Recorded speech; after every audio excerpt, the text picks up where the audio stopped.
तो last class में हमने डी ब्रोगली हाइपोथेसिस के बारे में पढ़ा था। आज हम उसके आगे पढ़ेंगे हाइजेनबर्ग अनसर्टेनिटी प्रिंसिपल। तो आप देख रहे हैं हमारे यूट्यूब चैनल मिड जी एग्जाम। मैं हूं आपके साथ रवि गुप्ता। लेक्चर नंबर 9 है आज, स्ट्रक्चर ऑफ एटम का। हमारा बैच चल रहा है from zero to hero, foundation batch है जहाँ आपको बेसिक टू एडवांस सिखाया जाएगा। ओके, तो हाइजेनबर्ग अनसर्टेनिटी प्रिंसिपल क्या कहता है, जरा समझिए। हाइजेनबर्ग ने कहा था कि देखिए, आप किसी भी पार्टिकल का, माइक्रोस्कोपिक पार्टिकल का बेसिकली आप पोजीशन और वेलोसिटी साइमल्टेनियसली नहीं बता सकते हैं। ठीक है, इसको मैंने यहाँ पे डिस्क्राइब किया है। According to this principle it is impossible to measure simultaneously the position and the momentum of a microscopic particle with absolute accuracy. बहुत ही ज़्यादा एक्यूरेसी के साथ आप किसी भी पार्टिकल का पोजीशन और मोमेंटम में क्या, मास इंटू वेलोसिटी होती है, मतलब कि वेलोसिटी आप नहीं बता सकते हो साइमल्टेनियसली। एग्जांपल अगर मैं बिल्कुल एक बेसिक एग्जांपल दूं तो एक फ़ैन को देख लो आप। जब फ़ैन चल रहा होता है तो आप फ़ैन का एट अ टाइम पोजीशन नहीं बता सकते हो और उसी समय उसकी वेलोसिटी नहीं बता सकते हो। ठीक है, वो हर समय पोजीशन चेंज करता रहता है और हर पोजीशन पे उसकी वेलोसिटी चेंज करती रहती है। ठीक है, तो हाइजेनबर्ग ने यही प्रिंसिपल दिया था जिसको कहा गया हाइजेनबर्ग अनसर्टेनिटी प्रिंसिपल। ठीक, अब होता क्या है इसमें कि अगर आप किसी एक को काफ़ी अच्छे एक्यूरेसी से मेज़र करना चाहोगे तो दूसरा बिगड़ जाएगा, दूसरे को एक्यूरेसी से मेज़र करना चाहोगे तो पहला बिगड़ जाए। ठीक है, जैसे कि अगर आपने एक्स को मेज़र किया बहुत अच्छे एक्यूरेसी से तो आपकी वेलोसिटी फिर आपको नहीं मिल पाएगी। जैसे मान लो ये फ़ैन है और इस फ़ैन, मैंने बताया ये पोजीशन इसका यहाँ पे है, फिर उसकी वेलोसिटी, फिर ये फ़ैन अब यहाँ से निकल के इधर आएगा, इसकी वेलोसिटी में चेंज आ जाएगा। तो आप जिस समय इसकी पोजीशन को एक्यूरेट बताओगे उस समय आप इसकी वेलोसिटी को एक्यूरेट नहीं बता सकते हो। ठीक है, तो ये हाइजेनबर्ग अनसर्टेनिटी प्रिंसिपल यही कहता है। ओके, तो हाइजेनबर्ग के अनसर्टेनिटी प्रिंसिपल से हमें जो फॉर्मूला मिलता है वो ये कि जो चेंज इन पोजीशन है, ये डेल्टा रिप्रेजेंट करता है चेंज को, चेंज इन पोजीशन है इनटू चेंज इन मोमेंटम है, वो ग्रेटर देन इक्वल टू होता है h/4 पाई। ठीक है, मोमेंटम इज इक्वल टू क्या होता है, डेल्टा पी। मोमेंटम है आपका, ये क्या होता है, m into delta we. Delta we basically change in velocity बताता है। ओके, तो अगर आप इसमें, अगर यहाँ पे आपने p की जगह पे m इंटू डेल्टा वी रखा है, ठीक है, तो क्या हो जाएगा ये फिर delta x into m into delta v. और m को अगर हम इसके इधर ले आए इक्वल टू के इधर, तो m नीचे चला आएगा, h/4 पाई m हो जाएगा। ठीक है, तो ये वेलोसिटी और मोमेंटम के टर्म में है। वेवलेंथ के टर्म में भी एक फार्मूला होता है, ये आपको याद रखना है। This is very important. ठीक है, हालांकि इंपॉर्टेंट तो तीनों है, तीनों ही हमें याद रखना है। ओके, तो हाइजेनबर्ग अनसर्टेनिटी प्रिंसिपल आपको बेसिकली एरर और चेंज के बारे में बताता है। ठीक है, चेंज कितना आया, एरर कितना आया, अनसर्टेनिटी कितनी है, बेसिकली हम वो इस चैप्टर में डिस्कस करते हैं। ठीक है, ओके, नाउ सी, ये डेल्टा एक्स जो है वो अनसर्टेनिटी इन पोजीशन बताता है, अभी मैंने बताया। Delta P uncertainty in momentum बताता है। डेल्टा वी अनसर्टेनिटी है in velocity and delta lambda uncertainty है ये इन वेवलेंथ बताता है। ठीक है, ओके, यहाँ भी अनसर्टेनिटी है। एम बताता है आपका किसी जो भी पार्टिकल का आप मेज़र कर रहे हो, अनसर्टेनिटी या चेंज या एरर, उसका मास बताता है बेसिकली। और जो लैम्डा है वो वेवलेंथ बताता है उस माइक्रोस्कोपिक पार्टिकल का। क्लियर? ओके, नेक्स्ट पॉइंट है Heisenberg replace the concept of orbit by that of orbital. देखिए, ऑर्बिट का कॉन्सेप्ट तो हमें पता है, लेकिन ऑर्बिटल मैंने बताया था ना कि बोर्स ने, जो नील्स बोर थे या रदरफोर्ड थे, उन्होंने सब ऑर्बिट या ऑर्बिटल के बारे में कोई जानकारी नहीं दी थी, तो वो जानकारी हमें मिलती है हाइजेनबर्ग से। क्लियर है? तो ये आपका हाइजेनबर्ग अनसर्टेनिटी प्रिंसिपल है। इसका जो और बेसिक कॉन्सेप्ट है और इसके आगे जो भी कॉन्सेप्ट है वो सब क्लियर होंगे आपके न्यूमेरिकल से। तो और न्यूमेरिकल करते हैं। तो पहला क्वेश्चन है कि हमारे an electron has speed of 4 into 10⁵ metre पर second if its velocity is accurate up to 10%, then calculate uncertainty या error in position of electron. देखो, अनसर्टेनिटी का मतलब एरर भी हम ले सकते हैं। ठीक है, मैंने क्या बताया, आप अनसर्टेनिटी कहो या एरर कहो, बोथ आर इक्वल। तो एक इलेक्ट्रॉन है, उसकी स्पीड है, मतलब वेलोसिटी है 4 इंटू 10⁵ मीटर पर सेकेंड। ठीक है, और इसकी जो वेलोसिटी है वो एक्यूरेट है अप टू 10%। तो इसका मतलब क्या है, इस लाइन को समझना बहुत ज़रूरी है। इस 10% तक का जो दे रहा है ना कि एक्यूरेट अप टू 10%, इसका मतलब क्या है ये समझना बहुत ज़रूरी है। ये जो आपका दे रहा है 4 × 10⁵ मीटर पर सेकेंड, ये तो इसकी वेलोसिटी है, और इसको एक्यूरेट किया जा रहा है एक्यूरेट अप टू 10%। इसका मतलब ये है कि इतना एरर इसमें हो सकता है। ये ज़रूरी नहीं है कि ये पूरा का पूरा 100% सही हो। ये अप टू 10% कहने का मतलब है कि इस वेलोसिटी में इतना एरर आ सकता है। ठीक, यहाँ पे 99% भी दे सकता था, इसका ये मतलब हुआ कि 99% तक अनसर्टेनिटी हो सकती है, एरर हो सकता है। तो इस बात को समझना है, यहाँ पे बहुत कन्फ्यूजन होता है।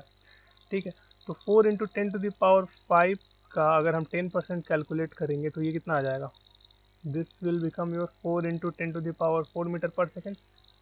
ठीक है, मतलब इस वेलोसिटी देखो, अप टू 10% का मतलब कि इतना एरर आ सकता है, तो फिर इस एरर को अगर हम एक्सक्लूड इसका 10% निकाल देंगे तो बचेगा कितना, 4 × 10⁴ मीटर पर सेकेंड। ओके, मतलब कि हम यहाँ पे ये लिख सकते हैं कि एरर इन वेलोसिटी कितनी थी, एरर इन वेलोसिटी कितनी थी, 10% थी। Is that clear? Okay, now यहाँ पे मैंने चेंज निकाला है, क्योंकि एरर जब भी आता है तो वो चेंज दिखाता है, आपको अनसर्टेनिटी दिखाता है, तो आपने यहाँ से चेंज निकाल लिया। ओके, नाउ हमें पता है delta x into delta we ये इक्वल टू h/4πm होता है। क्लियर?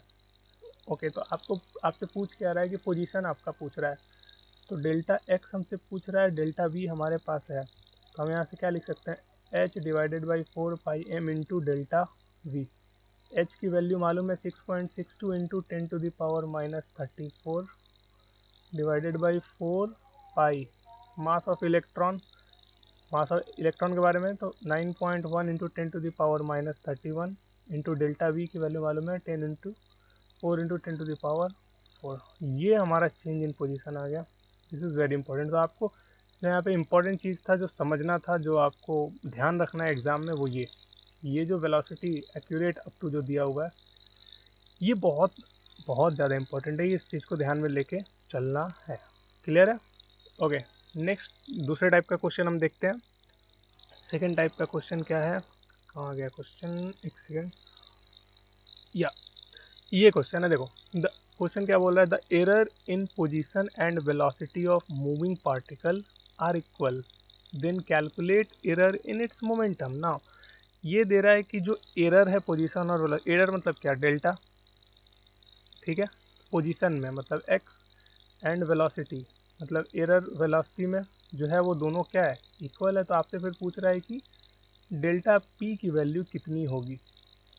बहुत सिंपल है, अब देखो क्या, हमें फॉर्मूला पता है, since we know this into this is equal to क्या होता है, h/4 होता है, ठीक है, h/4πm।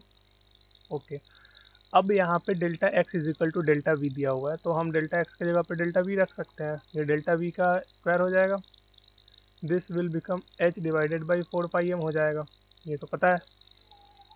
ओके, यहाँ से हम डेल्टा वी कैलकुलेट कर सकते हैं, ये कितना हो जाएगा बताओ, √h/4πm।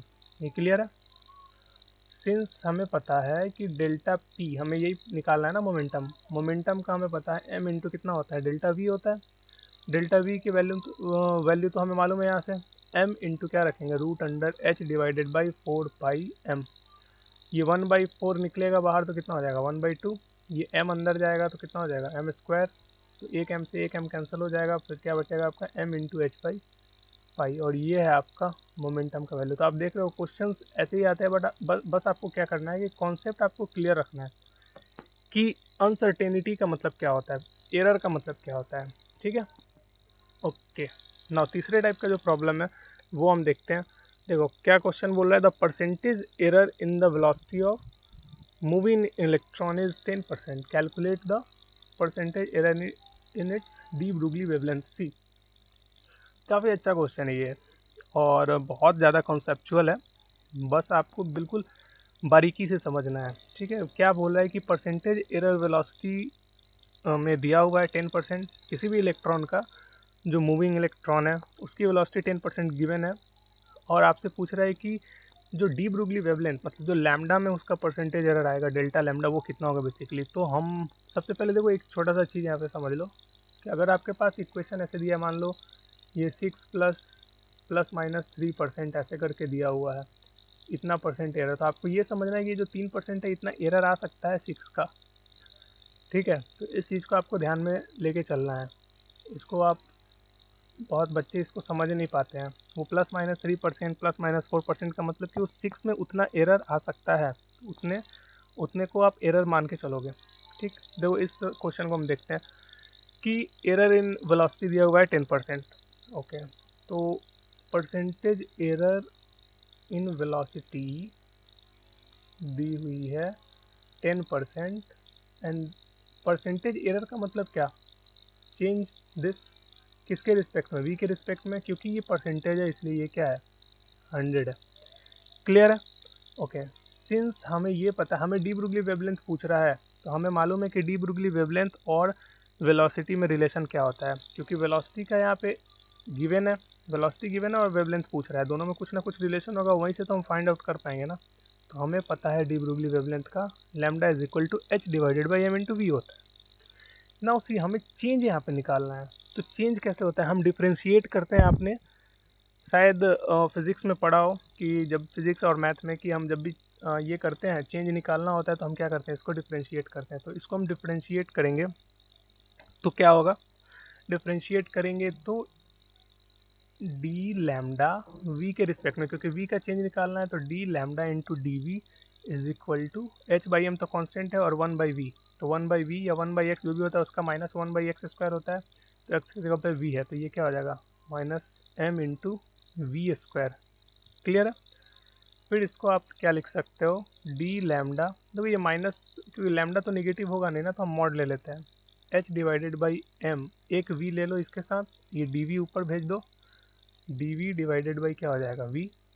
ठीक है, उसके बाद यहाँ पे ये डी लैम्डा क्या बताता है, स्मॉल चेंज, अब उसको लिख दो delta lambda is equal to h by m b क्या बताता है, लैम्डा, लैम्डा ही तो बताता है, तो लैम्डा इंटू ये डी वी बाई वी है, small change in velocity, delta v divided by v हो जाएगा। फिर यहाँ से आपसे पूछ रहा है percentage error in lambda, percentage error in lambda, तो यहाँ से आप निकाल सकते हो डेल्टा लैम्डा अपॉन लैम्डा, और परसेंटेज पूछ रहा है तो आपके क्या करोगे, 100 से मल्टीप्लाई, यहाँ से देखो delta lambda upon lambda is equal to delta v by v, तो इसको आप लिख सकते हो delta v upon v into 100, और इसकी वैल्यू तो मालूम है 10%, इस पूरे के वैल्यू तो मालूम है 10%, मतलब इसकी वैल्यू कितनी हो जाएगी 10%, और यही आपका क्या हो जाएगा आंसर। तो यहाँ से एक कंक्लूजन ये निकलता है कि जो भी चेंज आएगा वेलोसिटी में, वही चेंज सेम चेंज होगा किसमें, वेवलेंथ में। क्लियर है? यहाँ 10% था, यहाँ भी कितना आ गया 10%, तो ये कंक्लूजन याद रखना है कि जो चेंज आएगा आपके वेलोसिटी में, वही चेंज आएगा आपके लैम्डा में। ठीक है, वेवलेंथ में। क्लियर? ओके, नाउ ये जो क्वेश्चन है ये काफ़ी अच्छा क्वेश्चन है, थोड़ा सा प्रीवियस कॉन्सेप्ट भी इसमें काम आएगा, तो ज़रा समझो ये क्वेश्चन क्या कहता है। ये कह रहा है, देखिए, the error in the position of an electron revolving around the nucleus is equal to x, then calculate the error in calculating its de Broglie wavelength. क्या बोल रहा है, error in position of an electron revolving around the nucleus, एक nucleus के around एक electron क्या कर रहा है, रिवॉल्व कर रहा है। ठीक है, तो इसका जो पोजीशन का एरर है, इसके जो पोजीशन का जो एरर है वो एक्स है। ओके, मतलब कि डेल्टा एक्स आप लिख सकते हो, basically delta x is equal to x. Okay, फिर आपसे बोल रहा है कि इसके डी ब्रुगली वेवलेंथ में कितना एरर आएगा, मतलब कि बेसिकली ये आपसे डेल्टा लैम्डा पूछ रहा है कि ये कितना होगा। ज़रा एक बात बताओ कि बोर्ड्स एटॉमिक मॉडल जब हम पढ़ रहे थे तो उसमें हम क्या पढ़ रहे थे, सरकमफेरेंस भी क्वांटाइज्ड होता है, मतलब हम क्या पढ़ रहे थे, जो 2 पाई आर होता है आपका, 2 पाई आर ये एन लैम्डा के इक्वल होता है, ये आर रेडियस है, और यही रेडियस यहाँ पे कुछ तो पोजीशन बताएगा ना सेंटर से। ओके, फिर आपको ये पता है कि यहाँ से हम अगर लैम्डा लिखना चाहें तो लिख सकते हैं 2 पाई आर डिवाइडेड बाई एन, ये लिख सकते हैं। ओके, हमसे क्या पूछ रहा है, एरर पूछ रहा है वेवलेंथ का, और हमें पोजीशन दिया हुआ है, ये चेंज पूछ रहा है, तो चेंज के लिए हम क्या करते हैं, डिफरेंशिएट। देखो इस टाइप के क्वेश्चन में हमेशा आपको डिफरेंशिएशन लेके चलना है, काफ़ी इजी और बेसिक तरीका है। ठीक है, प्रॉब्लम जब भी आप सॉल्व करोगे ना तो ये काफ़ी हेल्प करेगा आपकी ना। यहाँ पे अगर हमें चेंज निकालना है तो हम क्या लिखेंगे, डी लैम्डा, ठीक है, किसके रिस्पेक्ट में, आर के रिस्पेक्ट में। तो एक काम करो, इस आर को नीचे लेके आ जाओ और d lambda divided by d r करोगे तो ये कितना हो जाएगा, 2 pi divided by n. Differentiation आता है ना, ये डी लैम्डा आर के रिस्पेक्ट में किया डी आर, और ये d r by d r cut के कितना आ गया 1, फिर बचा कितना 2 पाई डिवाइडेड बाई एन। ये क्लियर है? ओके, अब हमें यहाँ से पता है कि जो डी लैम्डा है this will become 2 pi divided by n into d r. ये ठीक है, क्लियर है? ओके, हमसे क्या पूछ रहा है, हमसे चेंज इन लैम्डा पूछ रहा है, चेंज इन वेवलेंथ पूछ रहा है। देखो यहाँ से यही तो चेंज इन वेवलेंथ है, इसको आप क्या लिख सकते हो, delta lambda this is equal to 2 pi divided by n into delta r, मतलब कि रेडियस। क्लियर है? ओके, यहाँ से आप लिख सकते हो delta lambda is equal to 2 pi divided by n, और ये चेंज इन पोजीशन, पहले यहाँ था फिर यहाँ आया, तो रेडियस के अकॉर्डिंगली वो पोजीशन चेंज कर रहे हैं, मतलब कि यही तो आपका चेंज इन पोजीशन एक्स है। क्लियर है? और ये तो दिया हुआ है आपका, तो ये दिया हुआ है और ये आपसे पूछ रहा था, तो यहाँ से आपने क्या कैलकुलेट कर लिया, चेंज इन वेवलेंथ कैलकुलेट कर लिया, डी ब्रुगली वेवलेंथ कैलकुलेट कर लिया। क्लियर है? तो हाइजेनबर्ग अनसर्टेनिटी प्रिंसिपल पे और भी बहुत सारे क्वेश्चंस हैं प्रीवियस ईयर के, जब आप मॉक लगाओगे या फिर जब आप टेस्ट सीरीज वगैरह दोगे तो काफ़ी प्रीवियस ईयर के क्वेश्चंस वगैरह आएंगे। बट 4 तरह के अलग अलग टाइप के क्वेश्चंस जो आते हैं मैंने आपको कराए हैं। बाकी मोस्ट ऑफ द क्वेश्चन इस पे थ्योरेटिकल क्वेश्चन आते हैं डायरेक्टली, जो थ्योरी बेस्ड होते हैं, ठीक है, फार्मूला बेस्ड। ओके, तो आज का लेक्चर बस इतना ही। ओके, हम नेक्स्ट क्लास में फोटो इलेक्ट्रिक इफेक्ट पढ़ेंगे और उसके बाद फिर क्वांटम नंबर, फिर हमारा चैप्टर फिनिश हो जाएगा। ठीक है, ओके, तो स्टे ट्यून, तब तक के लिए बाय, टेक केयर।